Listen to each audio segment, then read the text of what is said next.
Dear student, आज हम अगले साइटोप्लाज्मिक ऑर्गेनल्स को स्टडी करेंगे। 5 साइटोप्लाज्मिक ऑर्गेनल्स को हम पहले पढ़ चुके हैं, जैसे कि पिछले टॉपिक में हमने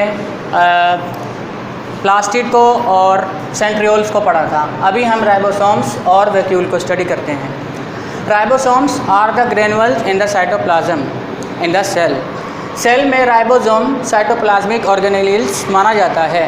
राइबोसोम असल में ग्रेनुअल्स यानी दाने नुमा, जर्रे नुमा आमतौर पर साइटोप्लाज्म में इस तरीके से मौजूद होते हैं।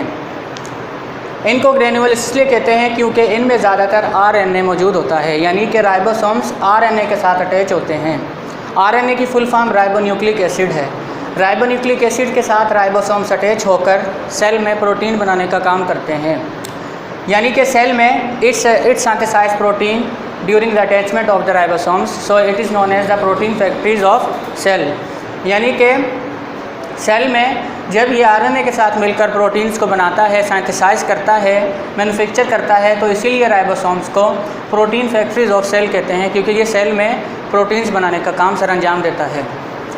अगला जो टॉपिक है वो है cytoplasmic organelle last, vacuole.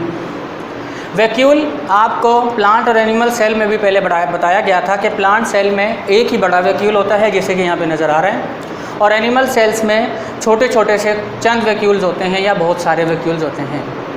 Vacuoles cytoplasm का ही हिस्सा है। जैसे साइटोप्लाज्म सेल का फ्लूइड होता है, इसी तरह वैक्यूल भी एक किस्म का फ्लूइड है। वैक्यूल्स में वाटर, साल्ट और शुगर का एक सेल सेप भरा हुआ होता है, यानी कि सेप कहते हैं एक सॉल्यूशन को।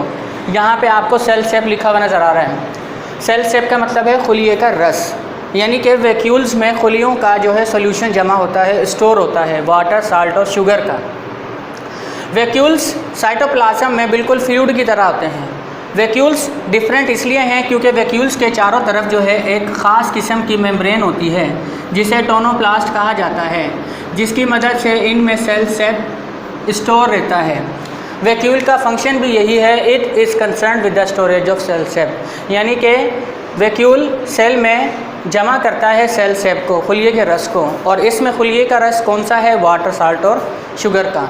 तो आज हमारे साइटोप्लाज्मिक ऑर्गेनल्स कंप्लीट हो गए हैं। साथ के साथ इंशाल्लाह आगे हम प्रोकैरियोटिक और यूकैरियोटिक सेल को स्टडी करेंगे। Thank you very much.